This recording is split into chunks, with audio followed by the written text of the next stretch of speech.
বৌমা আসো বাবা কিছু বলবেন? কয়টা দিন ধরে মাথার মধ্যে খালি কিছু কথা আইতাছে, কিছু চিন্তা আইতাছে তোমার নিয়ে। কি বলেন? এই যে ওলাটা মারা গেছে অনেকটা দিন হইল, বাড়িটা খালি হয়ে গেছে, তুমি একলা একলা থাকো, তাই ভাবছিলাম তোমার এই কথাটা কই ফেলাই, তুমি যদি কিছু মনে না করো। এই তোমার তোমারে তোমারে কেমনি আমি কই, হ্যাঁ সুরিয়া? বাবা কিছু বলা লাগবে না, এমনি মনটা খারাপ। আপনার কোনো কাজ থাকলে যান, কাজটা সেরে আছেন, আমি ঘরে যাই। বৌমা শুনো না কথাটা না করা পর্যন্ত তো আমার মনে শান্তি আইতেছে না। কথাটা কইতে বলে শান্তি হইব। পরে গেন, যান যান, আমি ঘরে যাই। ঠিক আছে। শ্বশুরের মনের ইচ্ছে কি চলতেছে ভগবানই জানে।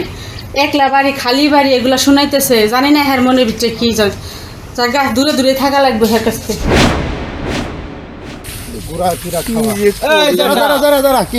এরকম অন্য মানুষ কোন দিকে যাইতাছ?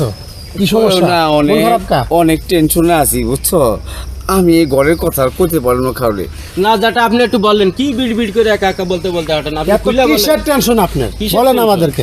ভাতিজা একটা কথা আমি কমু আমার বৌমারে, ওইটা আমার সাহস হইতাছে না, আমার কাছে লজ্জা লাগতেছে। কেমনে যে আমি কথাটা কই?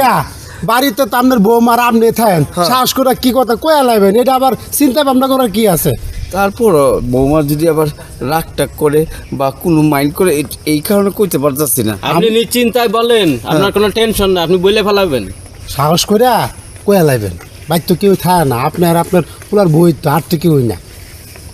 ঠিক কইছো, ঠিক কইছে, জান। হ্যাঁ আপনি বলেন, আপনি নিশ্চিন্তায় যায় বাড়িতে বলে ফেলান।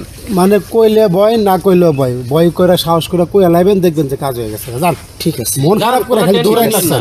বাচ্চারা কইয়া দিছি না, জান একদম বুক টান টান করে যা কইয়া দিলাম। জান মনে সাহস নিবেন, যান বলে ফেলান। যেটাই বৌমারে কি কইব, আমার তো সন্দেহ হইতাছে। আমারও তো সন্দেহ হইতেছে আসলে যেটার মনে কি ঘুরপাক খাইছে। যেটাই কিন্তু সুবিধা না, চেহারা চরিত্র দেখছস। দূর বেটা, যাওয়াই কও, যেটা যা করে করুক, এটা আমার কি? আমাদের আছে, এটা হ্যাগোর ব্যাপার। এদের ব্যাপার। আজকা বলুমি আমি বলি ফামু। বৌমা তো হ্যাঁ বাবা বলেন। বৌমা এই মনের ভিতরে কথা রাখা খুব কষ্ট, আমি পারতাছি না। আজকে তোমার আমার মনের কথা বলুমি। আচ্ছা ঠিক আছে, বলেন কি বলবেন বলেন। আচ্ছা তুমি কিছু মনে করো না। না না বলেন। শোনো, আমার একটা খায়েশ, বুঝছো? আমার খায়েশ হলো আমি বিষ খাম। বিষ খাবেন? হ্যাঁ। খাইলে দামি বিষটা খাবেন, বুঝছেন? দামি বিষটা কেন? কম দামের বিষ আছে না, হ্যাঁ। তাতে কিছু হয় না। খাইলে ভালো দামি বিষ খাবেন, ঠিক আছে? এটা ভালো হবে। যান আপনি বিষ খান। তাহলে কোয়ালিটিওয়ালা বিষ খাইতে হইব ভালোটা। আমি তাই করুম 1 নাম্বার বিষটা খামু। আমি ঘরে গেতাছি, রেডি হইতাছি, তারপর আমি বিষটা খামু। আচ্ছা যান। ঠিক আছে বৌমা, মনের কথাটা কইয়া ফেলেছি, তুমি আমারে আশ্বাস দিছো, আমি খুব খুশি। থ্যাংক ইউ বৌমা। আচ্ছা সমস্যা নেই, আপনি খান, যান। রেডি হই। এটা তো আমার জন্য ভালো। এত বড় বাড়িতে, এই খালি বাড়িতে আমি একা থাকি, কোন সময় যে কোন ঘটনা ঘটায় ঠিক নাই। এটা আমার জন্য ভালো, থাক, সমস্যা নেই।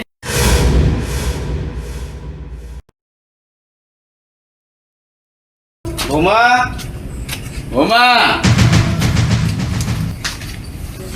বৌমা কই গেলা? হ্যাঁ বাবা বলেন। আইসো, যাক আমি যাইতাছি বিষ খাইতে, আমার আশীর্বাদ দিয়া দাও, ঠিক আছে? বিষ খাইতে যাইতেছেন তো যান, দামি বিষটা খাইন। হ্যাঁ দামিটাতে খাবো, দামিটি খামো, কিন্তু আমার একটু আশীর্বাদ দিবা না? আশীর্বাদ তো থাকবোই, যান। আর দেখে শুনে দামি বিষটাই খাইন। আচ্ছা বৌমা, তাহলে আমি যাই। হ্যাঁ আচ্ছা। বউ, এই দেখো এটা আমার বাড়ি। আজকের থেকে তুমি আমি এই বাড়িতে সারাটা জীবন কাটাবো। তোমার ভালো লাগছে না? তোমার বাড়িটা না খুব সুন্দর, আমার পছন্দ হয়েছে। তাই দাঁড়া দাঁড়া কথা বলবা, চলো ঘরে চলো। চলো চলো চলো।